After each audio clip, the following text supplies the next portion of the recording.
For my project today, I made this cute little hello card using the Sunburst and the Hello sentiment from the Artbooking cartridge. So the Sunburst was on page 81.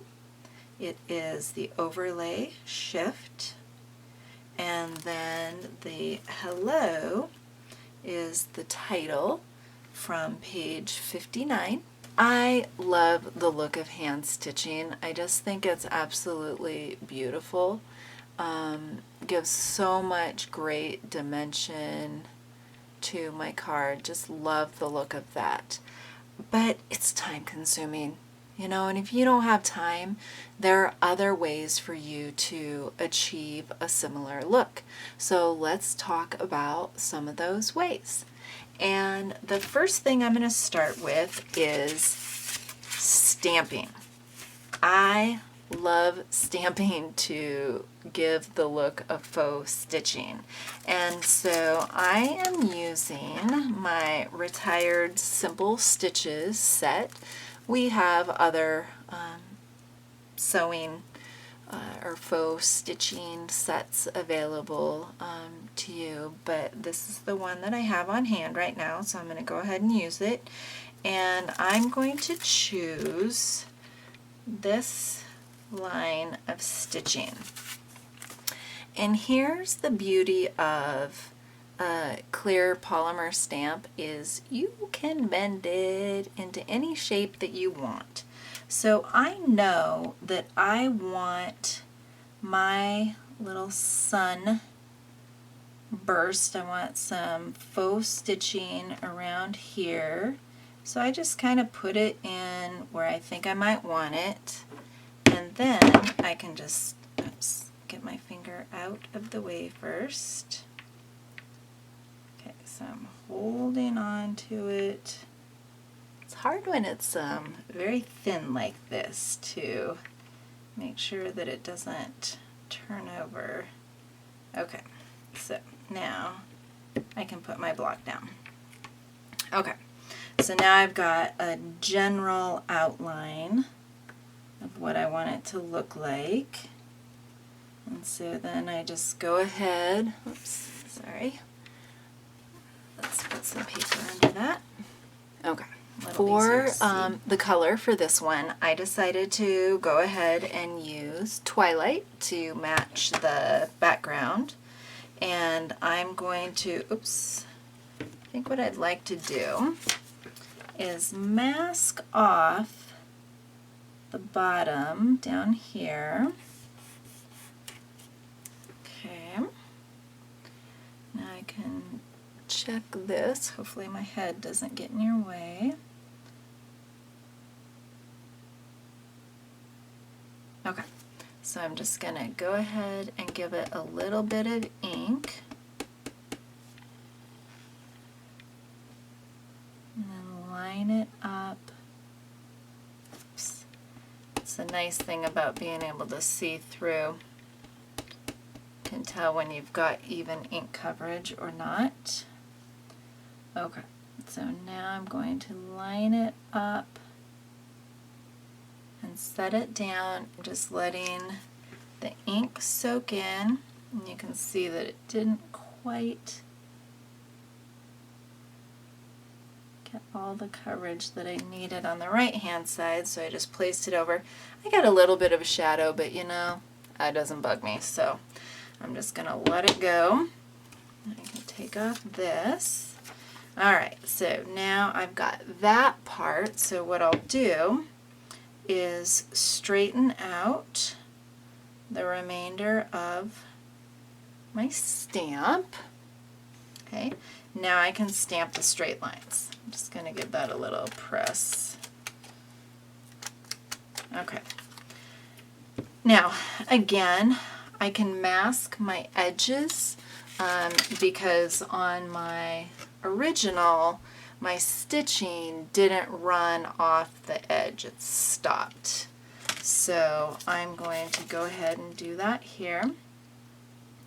Just by giving a little bit of a mask. And then I'm going to ink up my stamp. Make sure I got even coverage. Then I can see where I want to place it and then set it down.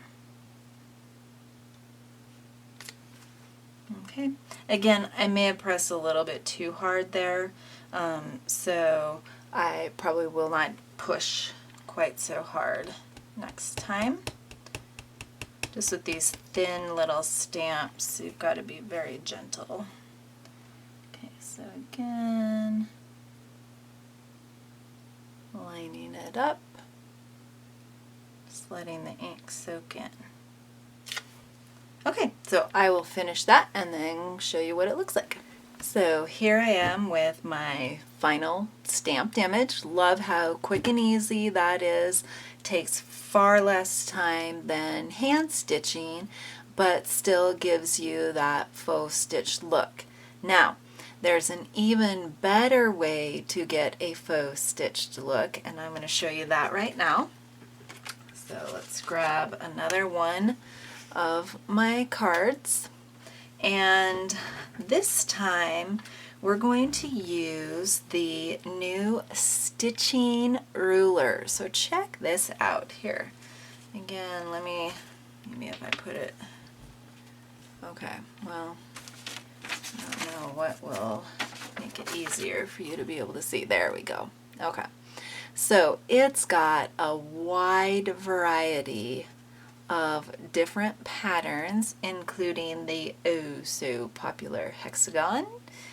People can't seem to get enough of the hexagon.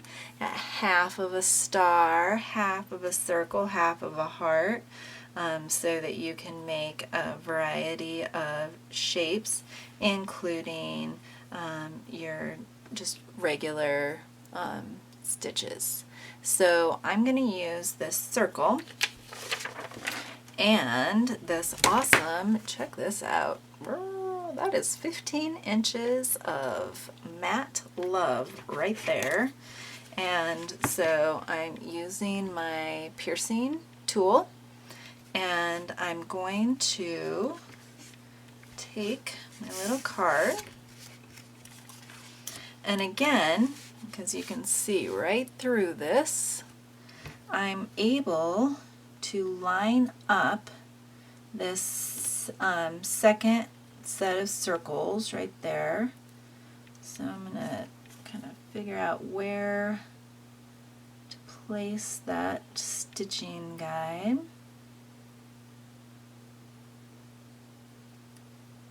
Okay. I think that looks good. So now all I have to do is hold this down. In fact, I'm going to move this down just ever so slightly. Again, sorry if my head gets in the way. Okay. Okay. So now I want to hold this very firmly so that it doesn't move as I'm poking my holes, because that is always unfortunate.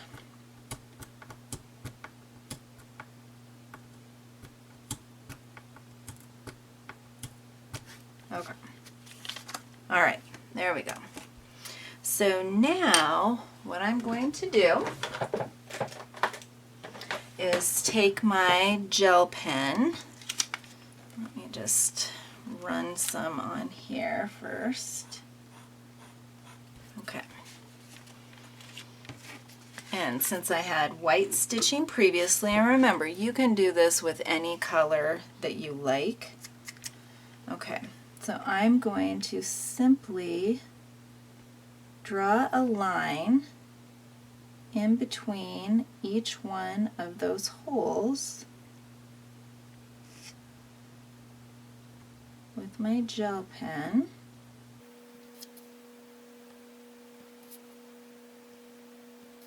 And it's going to create the look of faux stitching. Again, if this was darker, it would be easier to see. I may, once that dries, I may go over it again. So let's kind of zoom in. You can see that I can just quickly poke holes and add my little faux stitching, and that seems like it's even faster than stamping sometimes. So that's a really fun technique to add stitching to your layouts. So I'll go ahead and finish poking the holes and doing the rest of the stitching and be back and show you the finished project. So that's what it looks like after all of the lines have been drawn in with my gel pen. So let me just kind of zoom in so you can see what that looks like. So again, I love it. I mean, it's really easy, especially with how simple that new stitching guide makes it. It couldn't get much easier than that. So I'm a real fan of the faux stitching. So then the other option, okay, so far I've had my stamping and my faux stitching. Next step would be the hand stitching, so just like with the faux, doing the all the dots, poking the holes with your paper piercer and the stitching guide. And so those are your kind of progressively slower ways to do it. Then the other option, and I have two of these that I am going to attempt. Zoom out a little bit. I'm going to attempt to use my sewing machine. So if they're not hideous, I'll come back and show you. If they are, then I'm done. So, no, either way, I'll be back. Okay, I did it. I gotta tell you, remember the complaining I was doing about how hand sewing took so long? No, I'm done complaining because this took me a really long time. And you'll notice that I did not even bother to attempt the semicircle for my son because clearly I am a horrible sewing machine sewer. So I've got a really genius idea to cover up my hideous work. I am going to simply place a little itty bitty popped up sun right there. Now it looks beautiful. So yeah. So now that I've got all 3 or 4 of my choices done, I've got where I spent a really long time on a sewing machine, and it doesn't look bad. I mean, it looks fine, but the thread is so thin that I'm not super a fan of that. Then I had my hand sewing, which I used the baker's twine. Let's see, so I've got my baker's twine neutral assortment, and I just used one of the strands of the white in my needle, and that I think looks really nice. The faux stitching with the poked dots, I think I like second best. So for sure, hand sewing is my number 1. This is my second best, or what I like best.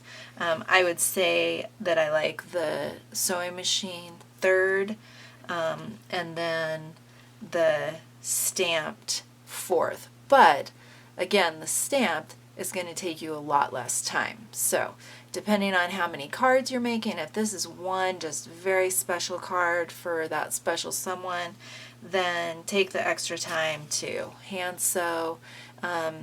if you're mass producing these, I would say stamp. Stamp all the way. So I hope that you enjoyed this tutorial and card, and if you have any questions, feel free to visit me on my website at amyulin.com. Until next time, happy scrapping!